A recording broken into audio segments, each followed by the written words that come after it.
The lead economist at World Bank for Finance, Competitiveness and Innovation in Central Asia. And I have with me my colleagues Mariana Yuti, Kyo Tanaka, Yoroi Besultan, and Varela Goffe, who are senior private sector development and financial development specialists, to talk about the challenges that SMEs face in Uzbekistan and the global practices that we can apply to unleashing their potential to contribute to employment creation and GDP growth. So with that, let me hand over to my colleague Mariana Yuti, who will start with presentation on SME landscape and best practices globally on non-financial support of SMEs and SME policies. Over to you, Mariana. Sorry, it's not working. Sorry. Yeah, okay. Thank you very much for the introduction, Martin. So, as my colleague said, the key objective of this session is let's try to find out where SMEs, how they are doing, how they are performing in Uzbekistan, and identify areas for deploy policy instruments to support them to thrive and become more productive. So we basically, when we see the aggregate data in Uzbekistan, what we observe is that the contribution of small, medium enterprises to employment and GDP generation in Uzbekistan has stagnated since 2018, right? This can be worrisome, but at the same time, aggregate data masks a lot of heterogeneity. We don't know what is lying behind this aggregate data because within the average, you have different types of SMEs, different age groups, different sector groups, and each one of these groups face unique challenges and opportunities, right? So even more important, this aggregate data masks state-owned enterprises with private enterprises. And here it's important to understand what is the real economic impact of private SMEs in Uzbekistan. This is all to say that it's important to look at the firm perspective, right? Because when we design policies, if we look at the aggregate data, we might be missing some important details that are relevant for the successfulness of the programs, right?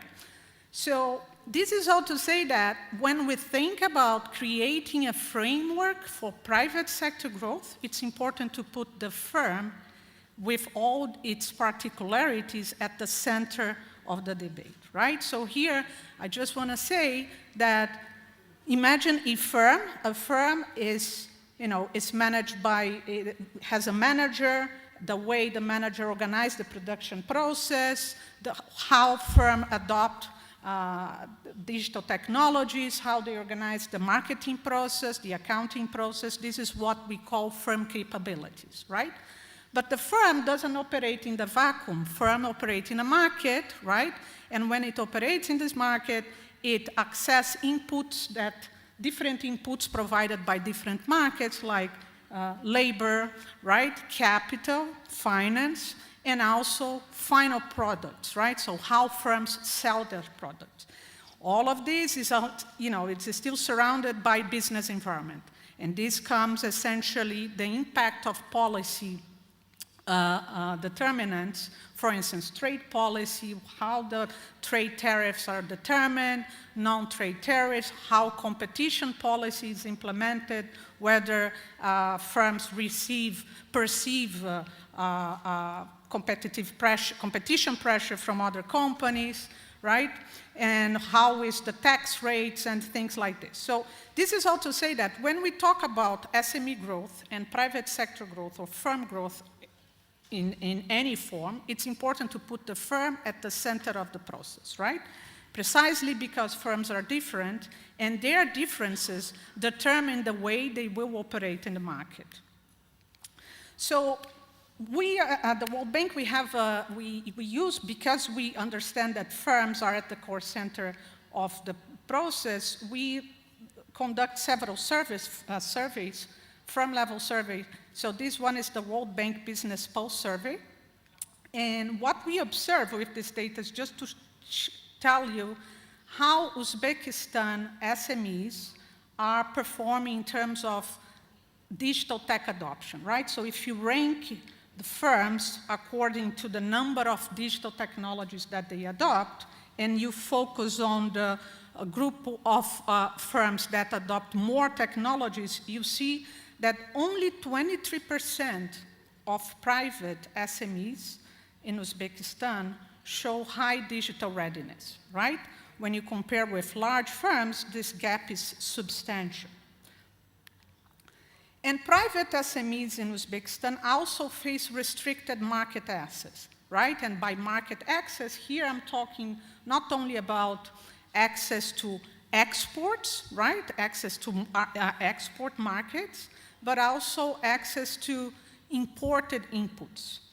These two channels are extremely relevant because both use of imported inputs and access to export markets are complementary ways to improve productivity, right? Because if a firm is able to import product, import inputs of better quality, they'll be able to produce more. And when they are exposed to export markets, they are pressured to be more productive.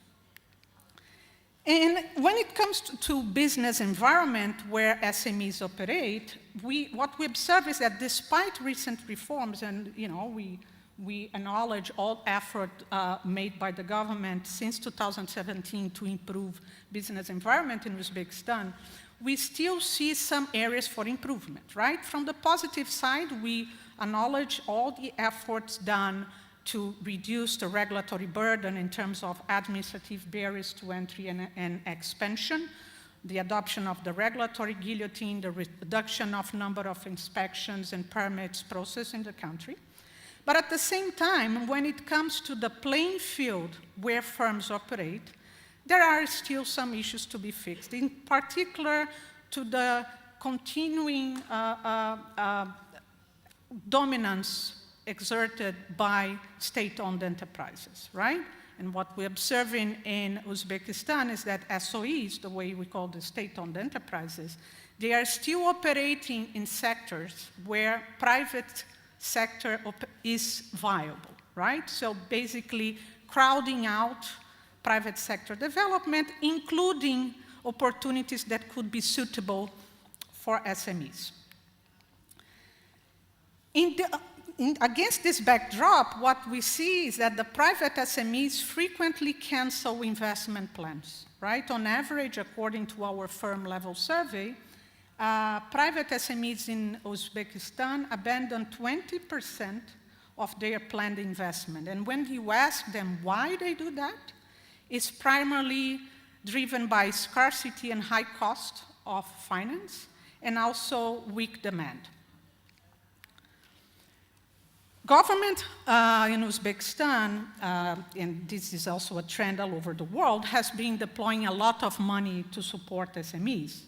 But when we go in depth and we dig deeper into the data, we see that the probability of private firms receiving any type of business support provided by the government is very small. In particular, SMEs, they are so the micro firms, right, firms from 0 to 4 or 5 employees, they are 1.5 times less likely to receive public support than large firms, right?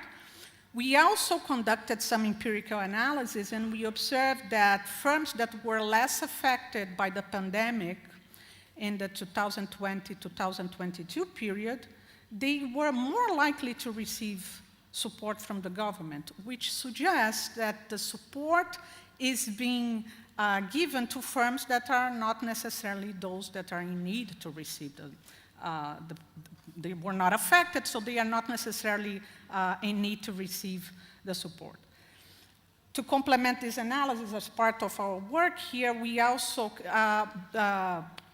identified 121 programs created by the government in this period, 2020 and 2022, and we saw that many of these programs don't have key details like budget allocation, expiration clauses, and selection criteria, which suggests that several programs that start as temporary, they are likely to become permanent.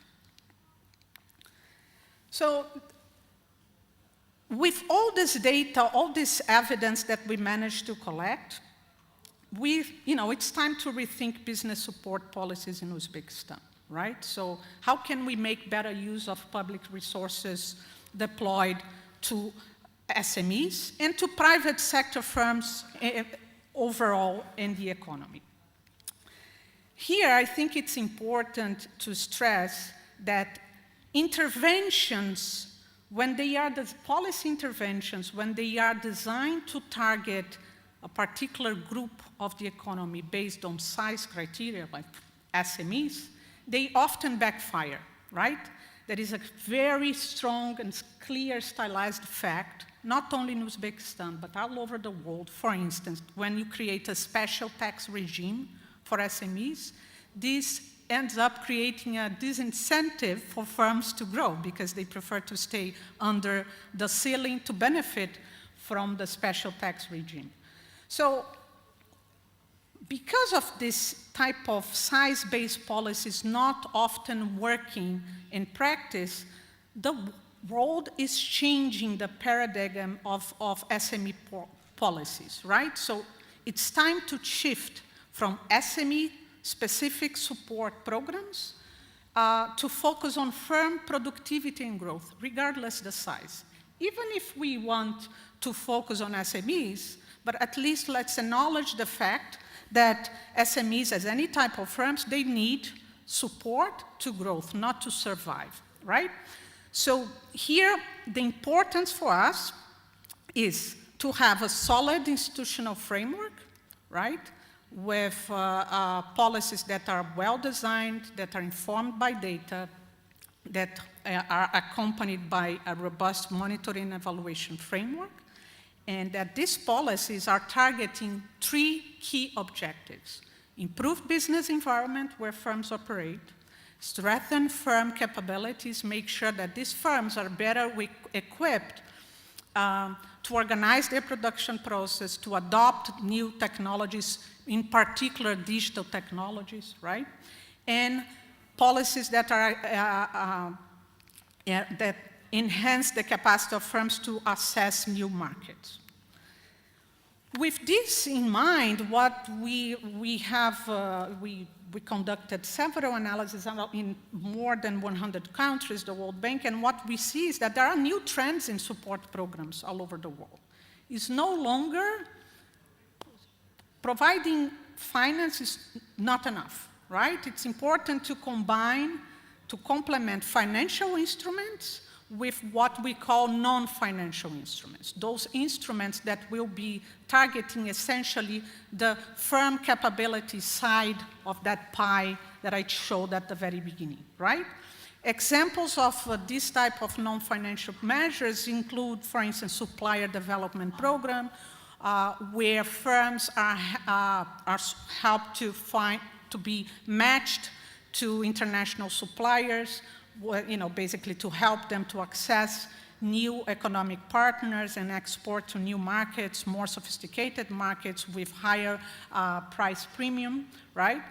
And another example of business support services where firms are coached by an individual consultant, and the consultant helps the firm to adopt better managerial process, including accounting, inventory, and sales mechanism strategies, right? And this can be done in an individual basis or through group-based approaches, right? The World Bank, we have reports talking about this, but this is just to say that the world now is thinking the way they deal with firm support programs, including SMEs, is changing. It's not only financial support programs, it's important to bring other elements, right? And Here, I think that there is another aspect that it's important to stress, because with so much money that we pump into the economy to support companies, be they them private sector-owned companies or state-owned companies, it's important to reassess what is the real impact of these programs. Are they working? Are they bringing any real impact for the firms that receive those benefits? Let's try to retarget and strengthen the targeting approach, because quite often, as we saw with the data, is that a lot of firms that do not need support end up receiving support. So it's better to prioritize and put money, and not only money, but also non-financial instruments, and deploy them to help firms that have high capacity to grow, firms that are in need, firms that are not only interested in surviving, right? So with that, I pass the floor to my colleague, Kio, who will talk more about the financial type of supports. Thank you. Thank you very much, Mariana. Thanks for sharing thoughts on the shifting paradigm of SME policy and accentuating also the need for good data, not only in design of successful policies and programs for SMEs, but also in the continued evaluation and learning and adjusting. Also appreciate sharing the conceptual figure on firm capabilities, access to markets and business environment in the form of onion that needs to be unpeeled for us to gain insight with the help of data. So one way we're going to unpeel it right now, and I'm going to hand over to Kio to speak about the access to markets for capital and speak about access to finance for SMEs. So Kio, the floor is yours. Thank you, and the next slide. Okay, great. Thank you, Mariana and Martin. So we are the World Bank. We are an international financing organization. I'm from the Global Financial Inclusion team. So I'd like to go into the topic of access to finance, which is a part of access to markets. And by now, as you can imagine, and we have good evidence that access to finance for SMEs really boosts their productivity and resilience. And we can think about it using the same onion, or the three circles that Mariana presented earlier. And here, the priority here is having a well-coordinated SME access to finance strategy under the finance enabling environment. We should be aiming to build the core market infrastructure that fosters both the supply and demand sides of finance.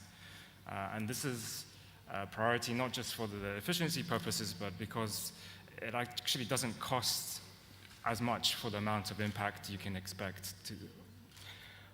And then going to the firm capability side, of course, we have to build the financial capabilities of those firms, like Mariana was touching on earlier also. And then going to the targeted financing interventions, here, I think if you have one take-home from my intervention, it's to always ask, how is this crowding in the private sector when you're trying to design an intervention? Because as you'll see, private capital mobilization needs to be a or the key objective, given the size of the gap that SMEs are facing, which cannot just be filled by fiscal spending.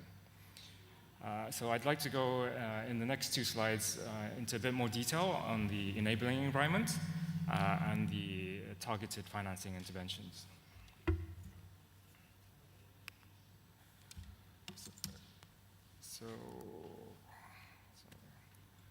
So here we have some good practices or considerations when considering the enabling environment for access to finance. And again, we start with fostering the competition, having a level playing field that crowds in the private sector rather than has it competing with state funding, for example. And then the next two considerations are around the infrastructure. So there's the general public infrastructure, that digital public infrastructure, so that includes the internet connectivity, and then the unique ID identification, digital payments, and the data sharing that really helps enable access to finance. And of course, on top of that, there's the application layer, so digitizing processes can really be a catalytic in enabling access to finance. And a specific part of that, which is worth highlighting, is the credit information systems. And this, so credit histories, collateral registries, this really helps reduce the credit risk, and ideally it can evolve to take in alternative data, not just loan NPL data, but positive data as well. And then from there you can get credit ratings for longer term loans, and you can also get even instant sort of payment ratings on whether a payment is safe or not to make. And then and because you're expanding access and bringing these more efficient digital channels to the market, every country is facing the issue of increased fraud and cybersecurity risks. And there, in addition to building the firms, to the capabilities of the firms to be literate about these risks, on the environment side, there has to be strengthened consumer protections. So recourse in the case where things don't go as they're supposed to. And the next point I'd like to highlight is the insolvency regimes. And this is because it's really important to look at the credit cycle as a whole. So in order for any entrepreneurship to happen, this entails some risk.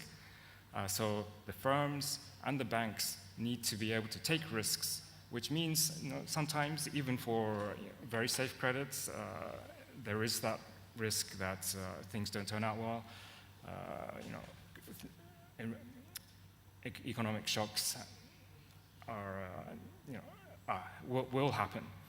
So there, it's very important to have a system that can deal with failures and metabolize failed firms, so that recoveries are higher. So, for example, if in the best regimes, if a firm goes insolvent, a bank can, within a couple of months, get close to 100% of the loan back. And relative to most environments in developing countries, where it takes many years and you will get 10, 20, 30% of your loan back, that makes a real difference in the interest rates that banks can charge when they consider giving money to companies, and especially SMEs, which tend to be a little bit riskier than AAA rated large firms. And there's also the sort of job preservation and assets efficiency aspects of being able to quickly resolve non-performing companies. So that's in the point on insolvency regimes. And then the next two are about providing alternatives to this very traditional sort of real estate collateral-based lending by banks. And here, the first point covers things like lending against movable collateral and value chain financing. It can also build capacity and the regulatory environment to allow for cash flow lending rather than asset-based lending. And then it's also important to consider the sort of non-bank financial institutions, and depending on the country context. So that's microfinance institutions, fintechs. Very important to enable those to compete with banks and provide lending. And the final point here is it's not just lending. Equity has an important role to play, and it takes time to build such a private equity and venture capital environment. So it's important to start thinking about that and building that ecosystem, even if the priority is to work with the debt lending. So on to the next slide. So here, these are the good practices when designing particular financial sector interventions. And even at the intervention level, we start with having that good governance and coordination. As Mariana was mentioning, we've done a stock take, and there's over 100 interventions in Uzbekistan, and coordinating between those to ensure that they're being as efficient as possible is a priority. And in order for that, it's important to start with data and end with data. So this is where good diagnostics to provide the analytical background for the intervention, and then the monitoring to ensure that it's doing what you intended it to do is a key consideration. And then related to the data and monitoring, it's really important to set targets, not at just the output level, but at the level where you are measuring the additionality of that intervention. And not just the output of the loans that were lent out thanks to the intervention, but also how much private capital mobilization happened.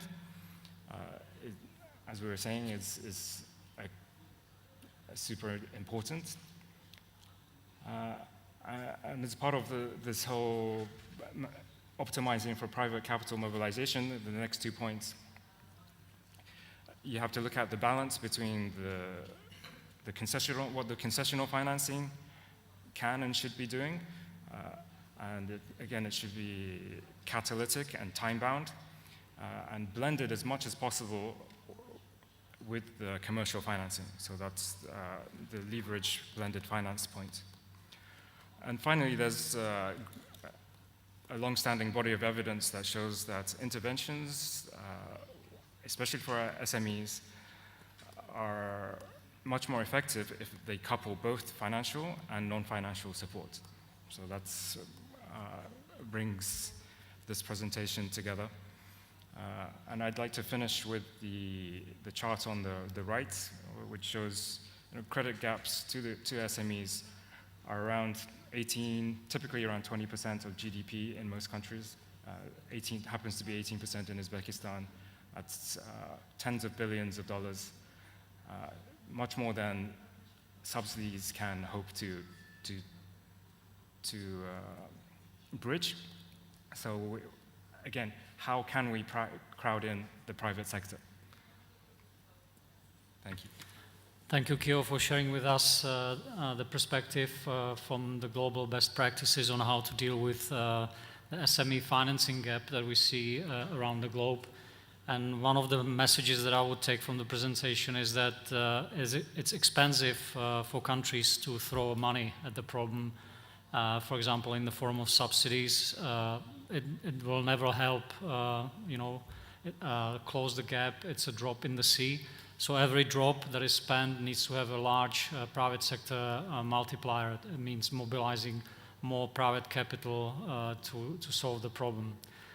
So with that, we can go to more empirical and hopefully also, grassroots level in Uzbekistan, and hear some stories from my colleagues Yarali and Valeria.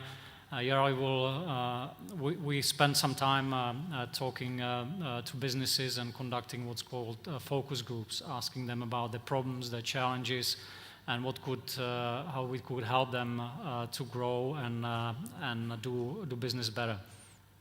So over to Irali to speak about the non-financial side of the narratives that are forming from the grassroots levels of businesses that we talk to, and then Valeria will talk about what we hear from businesses on access to finance.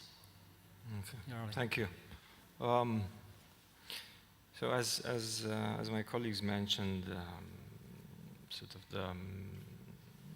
the SME landscape per se, despite the improving statistics, it seems like there are still a lot of SMEs in Uzbekistan that remain fragile, immature, and undeveloped, suggesting that the bulk of the SMEs is still very small in size and capabilities, and that the objective and the main challenge is how to design government policies that would help them transition to a bigger size and thus become more productive, competitive, and sustainable. So in this regard, as it was mentioned by my colleagues already, so the access to quality data and good quality analysis is very important to understand the root cause of the problem. So just to give you a couple of examples, for example, what we've heard from the textile industry representatives, so one of the things that they also mentioned, like many others, is the access to labor force. But there is an interesting detail to that.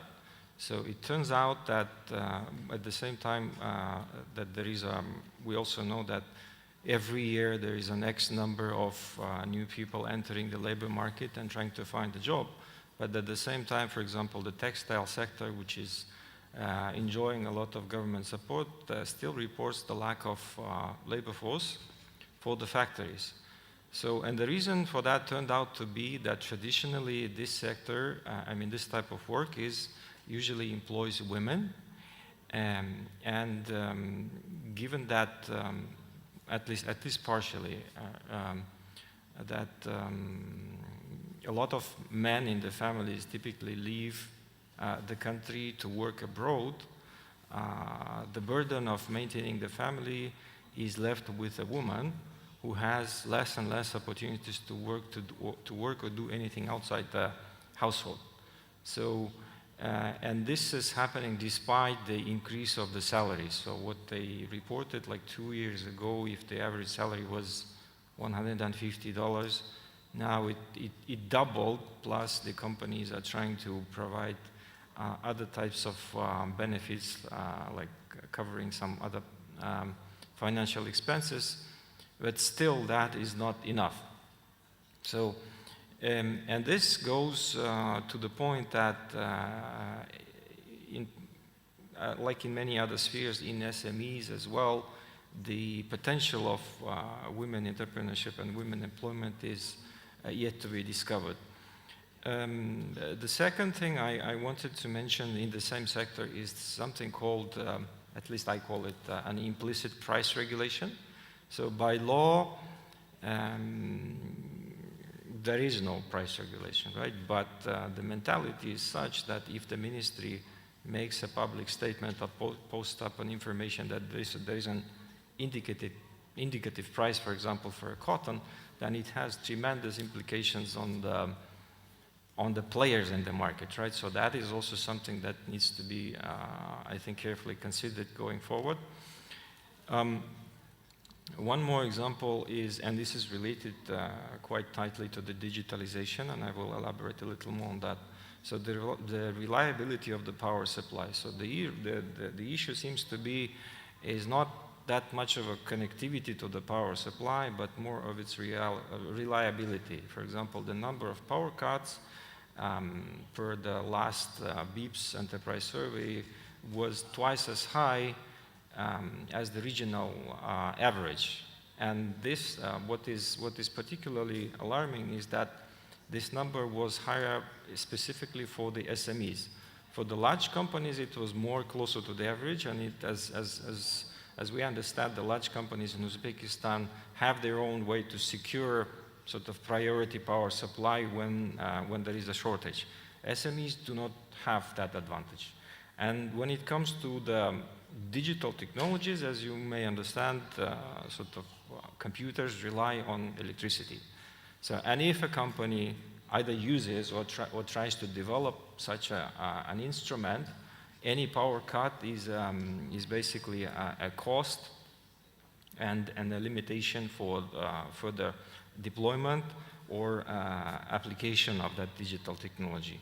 Related to that, one more thing I wanted to mention is that it's not just the availability of the digital technologies that matters for the SMEs. It's also, as Mariana mentioned, the firm capability is something that is a requirement to make that happen, because number one thing that the management of the firm needs to understand is what are the benefits of the technology, and starting from that point, the management needs to identify what is the specific technology that would cater them the best, because there are many. And then the third layer is basically, it's not just installing a software. So if the company wants to go serious about digitalization, it means that there is a need for someone to understand and break down all the business processes and then digitalize. Because if you optimize an optimal physical process, you will get the same thing, just digital. And then maybe the last point I wanted to make is the innovation support tools and the infrastructure. So on the innovation support tools, what we see is that primarily the focus comes from the technology push side. By this I mean the Ministry of Higher Education and Science, the innovation grants. The issue there is that these instruments are heavily sort of tilted towards the scientific merit and often ignoring or underestimating the importance of technology commercialization side. So what that leads to a phenomenon that we call the cemetery of prototypes, right? So you develop something, and by the time you finish, it's not required by anyone. So this is why it is important to change this process and involve the business side, including the co-financing preferably from the business side to these projects early on, so they can guide the process and lead to commercialization. And the last point on the innovation infrastructure, by this I mean the network of and the system of business incubators and accelerators, where the most essential thing happens, and it's not only for the startups, it's where you develop basically firm capability, how to grow, and that requires specific skills, those mentors, trackers, and business angels. So that system is yet to be developed in the country, and what is important is that what we see in other countries, if that system is set up well enough, then it also has the potential to generate private investments even in the early stage of innovative businesses. Thank you. Thank you very much, Irali, for sharing your thoughts and accentuating the need for basically linking ideas and money early on and building innovative capabilities of firms. Valeria, over to you for the financial access narratives that we hear from firms. Thank you very much, Martin. We just heard about a lot of hurdles which the businesses face when it comes to the non-financial side. But as we all know, in many countries of the world, pretty much in every country, finance is a big issue, especially for small businesses. So this is not just an issue in Uzbekistan. Uzbekistan is just one of the many, many countries where entrepreneurs face challenges. The important thing to remember is that access to finance, of course, is not the only challenge for firms. As Irali mentioned, there are plenty of other challenges, and only by addressing all of them, we are able to actually achieve the good result. But financing is important, and in many cases, when the firms are already capable and they have good productivity, they are already working in a good industry, they're able to grow, but at the same time, finance could be one of their binding constraints. So here in Uzbekistan, we talked to some firms as part of the research, and a few interesting findings came out. Of course, a lot of these issues are common in many countries, but there are different underlying causes, so it's quite interesting to see how the situation unfolds in Uzbekistan. So one of the main things, of course, is collateral. As we all know, for many small businesses, getting the right amount of collateral, the collateral of the right kind, is a challenge. So in Uzbekistan in particular, there is an opportunity to provide both movable and immovable collateral, which opens the door for more businesses to obtain financing. However, this is in principle. In reality, as the businesses have explained to us, the banks still favor the immovable collateral for obvious reasons. But of course, for small businesses, it's much more difficult. So even though they would like to probably pledge things like accounts receivable, equipment, machinery, and other movable assets, which they have maybe in larger amounts, but at the same time, still the banks do demand immovable collateral, even though maybe in reality they could kind of lower the bar for small businesses. Of course, it also hurts the female-owned businesses more. As we know, they are less likely to own land or properties. So in this case, they would be more disadvantaged. They're more likely to own things like movable collateral, and it will not be as easy for them if the buildings and land are required for that. So that's one of the issues which are quite important here in Uzbekistan. We also heard from the textile industry that trade finance is a big issue here in Uzbekistan. Textile in particular is a quite important industry here, and it's has a very good potential for exporting and for kind of placing Uzbekistan high on the global stage. But trade finance is a big bottleneck here. From what we heard, it's expensive to obtain trade financing. It also is a lengthy process. And also, of course, businesses have troubles accessing it because they need to have the right products, and they also need the timely finance.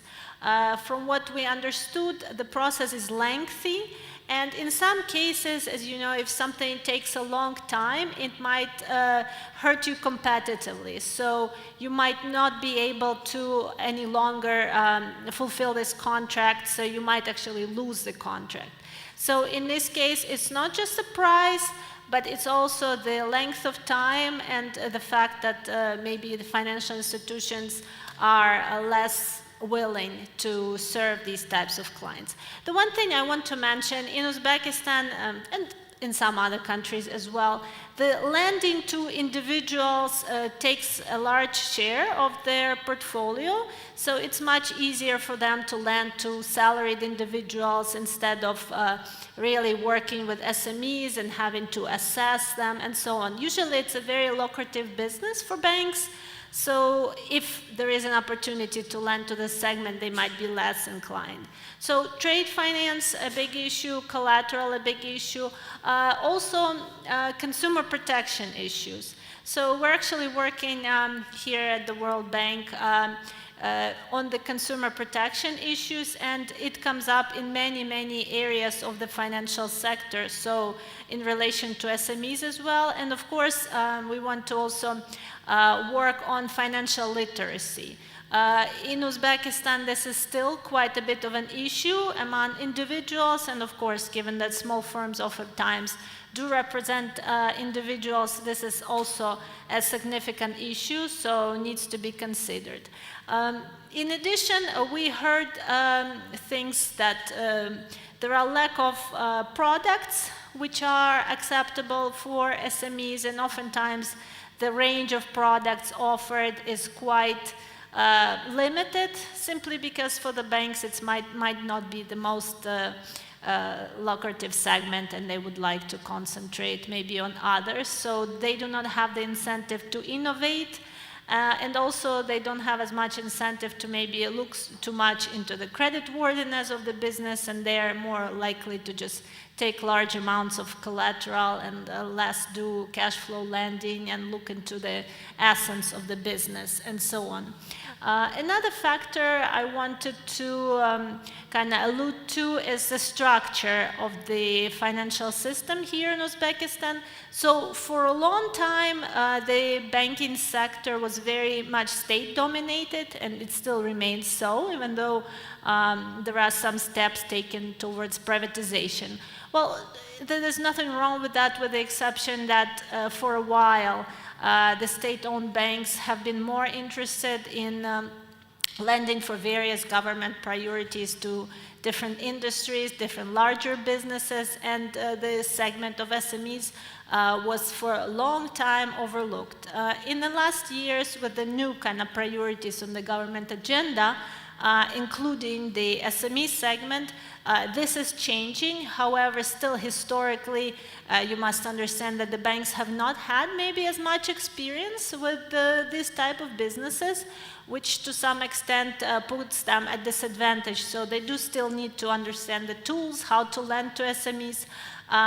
At the World Bank in particular, we've done quite a few trainings at various countries of the world in terms of how for the banks to kind of go down the market and lend to SMEs profitably. It's not something banks can learn overnight. If they've been concentrating on corporate clients, on retail lending, it's not the capability they can just develop very, very quickly, so it does require some effort on their side.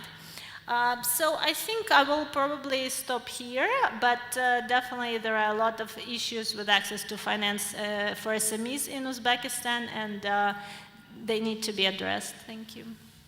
Thank you, Valeria, for the interesting insights. I would like to pick up on one aspect that you mentioned from the grassroots level, what we're hearing. That was in relation to the textile industry that you mentioned has a great export potential, but probably also potential for creating jobs. And if I summarize your point, was the finance for trading is basically expensive or is not available, or if it's available, it might take such a long time that the export opportunity is gone. So I want to link back and ask you to the global practices. Are there any products or financial solutions that we see globally addressing this issue of trade finance, that might not need traditional collateral, lengthy lending processes that can help firms, grasp the export opportunities quickly? Sure. Thank you. So on the expansion of trade finance and in general moving away from traditional collateral regimes, we have countries have good experiences with alternative ways to responsibly secure the debt with either cash flow or along the value chain, so using secure transactions, for example, factoring, or being able to use movable collateral is an important step towards enabling more trade financing. Thank you. Also, trying to circle back from the grassroots evidence that Yarali was sharing.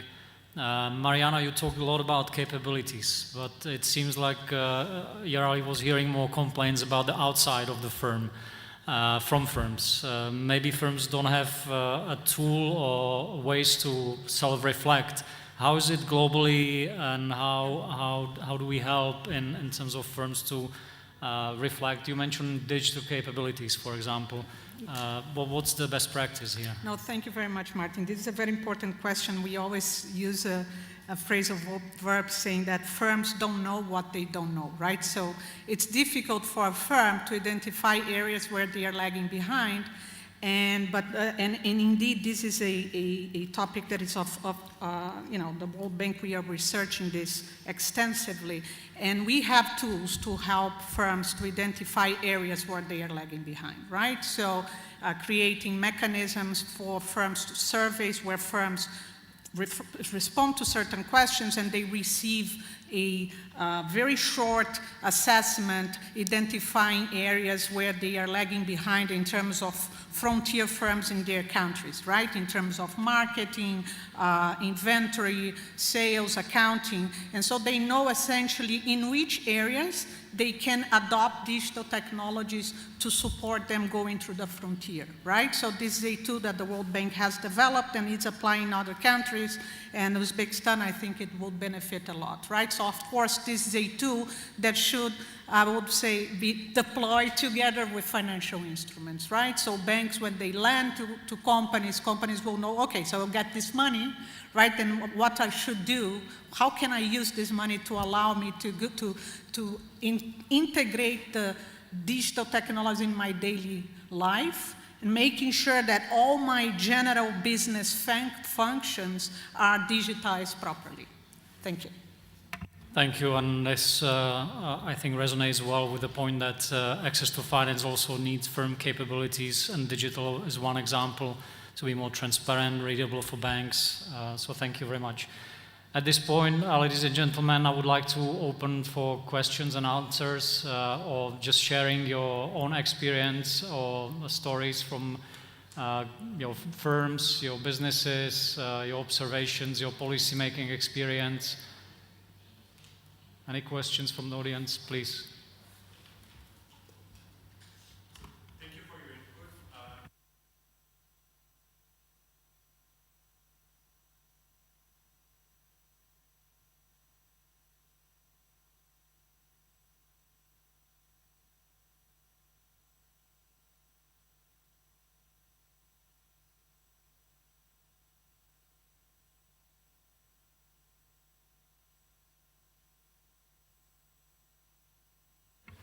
Thank you. Very pertinent questions. Mariana, can I ask you about what is SME here? What are we talking about? You almost said, don't worry about SMEs, focus on firm. There's a new paradigm.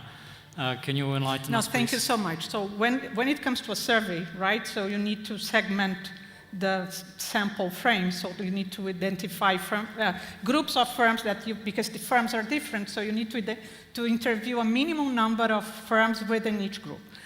So for this survey that we implemented here in Uzbekistan, not only in Uzbekistan, but more than 75 countries all over the world, so we segmented micro, small, medium, and large, right? 0 to 4, micro, 5 to 10, 5 to 50,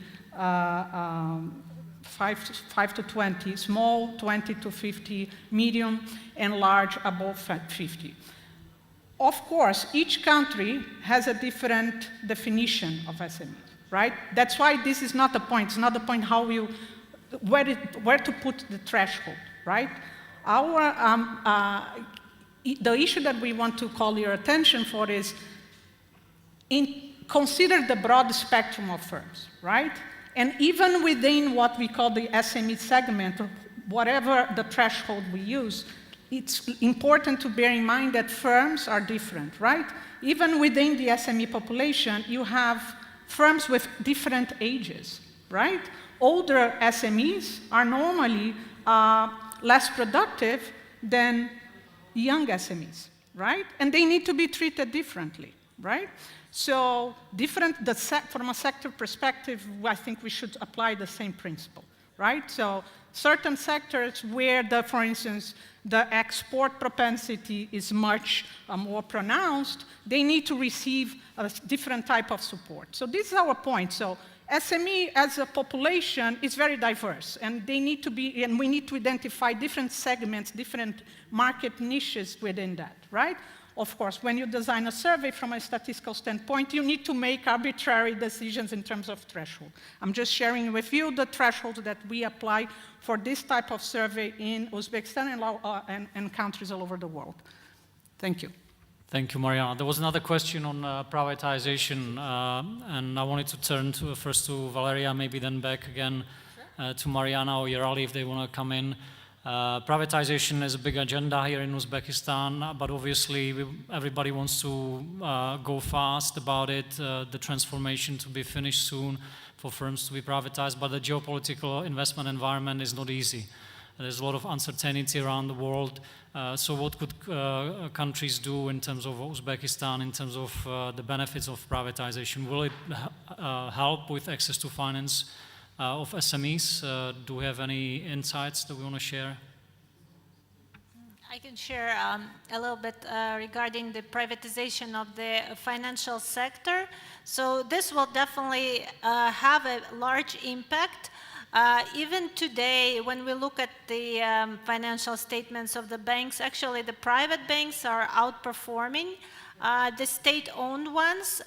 So in general, this should be a beneficial effect in a long run. But of course, before that, the privatization agenda is very complex. It's not an easy task, not something which can be accomplished very, very quickly, simply because in this case, making mistakes, they could be very costly. So I think the authorities really need to approach this gradually, step by step, very thought through. But in general, for the access to finance for SMEs, as I mentioned earlier, that the state-owned financial system was really having a negative impact in the past. So in this case, as the more private banks come into the market, they will be more inclined to potentially look for new areas of business.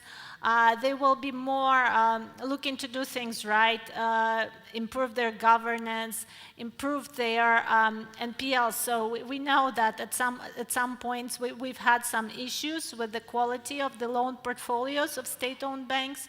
So that definitely would be less of an issue going forward in the private area. So definitely we see a lot of positives here, but at the same time, this is not an easy process, so we have to kind of go step by step, and hopefully, gradually, we will go towards a more resilient, more private sector-based financial system, which can serve the small businesses in a better way. Thank you, Valeria. Yerali, Mariana, what about more questions? We can, okay, let's take more questions from the audience. Yes, because actually I would like to make a comment, and I happen to be the only woman in the board of 2 state-owned enterprises. An additional hat that I'm wearing, I'm head of delivery unit of the Agency for Strategic Reforms. But I would like specifically share some of the insights of my personal research that I've done 2 years ago about state-owned enterprises. I think what is really important in Uzbekistan in our local context, that really the future of the SMEs is in the hands of the reform on SOEs. And if we just crunch the numbers, 55% of the economy is state-owned enterprises. And we've actually calculated 2 years ago how many jobs they generate. 4,000 enterprises with different types of legal arrangements would generate basically just 7 to 8% of formal employment. So 55% of the pie generates 7% of the formal employment, but they enjoy a variety of beneficial treatment schemes. And actually, I don't think it has been discontinued as it was supposed to be. And my belief is, unless we really deal with the state-owned enterprises and with a with a level playing field for the actors, so when this is actually bread and butter of the regulation reforms, governance reforms, it will be completely impossible to open up or unlock any potential for the SMEs. And the rest actually comes in the moment you understand that you can have much bigger market, because you will also be able to compete for the state procurements and other things. You will invest in your digital systems, you will train better people, you will get support if needed through consultancies from abroad. Then you have, the stake of the pie that you have to work for. But if you know that you're a super minimum, there is a 4,000 state-owned enterprises in other, different type of arrangements that most probably will get it without any competition. That's what the problem is. So again, it's just my 2 cents, and the into the overall discussion, it's important to talk about the numbers. 1, 55 is a huge number for the market. Second, it's important to remember that the level play field is a key, it's a killer, but it's also enabler. It depends how you work with that. And third, of course, is that at the moment, the productivity level in the private sector is way higher than in the state-owned enterprises. And I'm talking about that being a member, again, of the 2 state-owned enterprises for the last 2.5 years. I can compare. Well, thank you much for sharing. I think the statement of the growth of SMEs is in the hands of SOE privatization is a very strong one, and thank you for sharing. No, I couldn't agree more. I think that recently the World Bank has launched a report called Integrated SOE Framework, where we did an analysis exactly along this points that you made. So according to our numbers, we identified 2023 directly owned and majority owned by the government, and 80% of these companies are operating in sectors that we call competitive, sectors where private sector participation is viable, right? So the right share of SOEs in the economy will be always be a prerogative of the government, right? And privatization shouldn't be seen as a panacea, right? This is where the competition angle comes from, because the last thing you want to do when you privatize is to replace a state monopoly by a private monopoly, right? So you need to have a very strong competition policy environment, right, to ensure that when you take out SOEs out of the game, even those that remaining SOEs or the private sector, they can compete on an equal basis, right?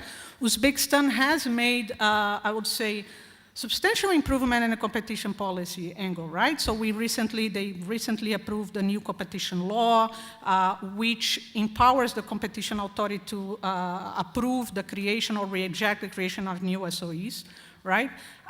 The enforcement powers of the agency have been improved, but there are still areas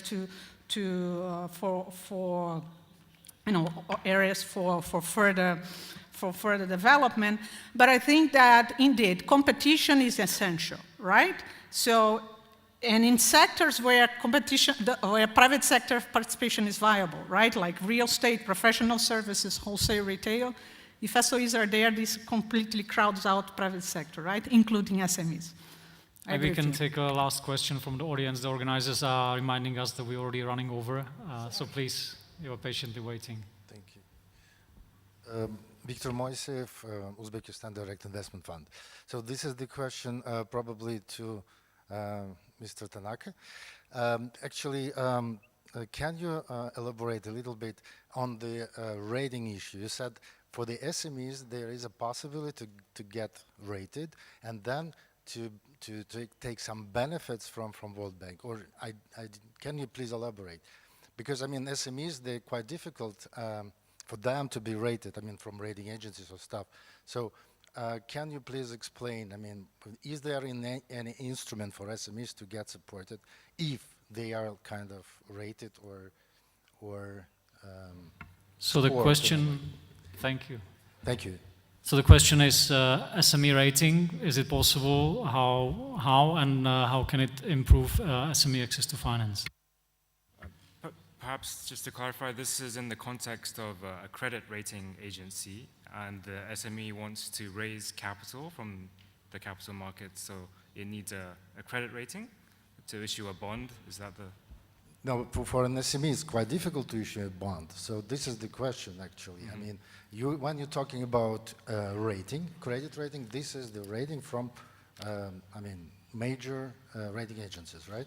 That's what you were talking about. And if there is a problem going forward, then World Bank can step in and probably, I mean, provide some support or... Yeah, yes. So the World Bank does have an extensive program in developing capital markets. And as part of that, capacity building credit rating agencies. But it's a sequential and long process, starting with you need the sort of benchmark of government bond issuances, and then you can gradually go on to corporate bonds. And on the way to corporate bonds, the state-owned enterprises can be good candidates. But again, investors, private sector investors who will look at investing will be, it'll be a level playing field, right, in terms of international capital. So they need to make sense, they need to be transparent, they need to be governed, right? So I think it'll be very case by case, but for example, state-owned banks, there's good precedents, and SOEs, we can bring international examples if you like. Thank you, Kyo. In the interest of time, I would ask that any remaining questions we use the mingling space in the corridors and continue the conversation there. We need to wrap up the session. So thank you very much for attending, for your attention and interest, and a round of applause for the speakers. Thank you.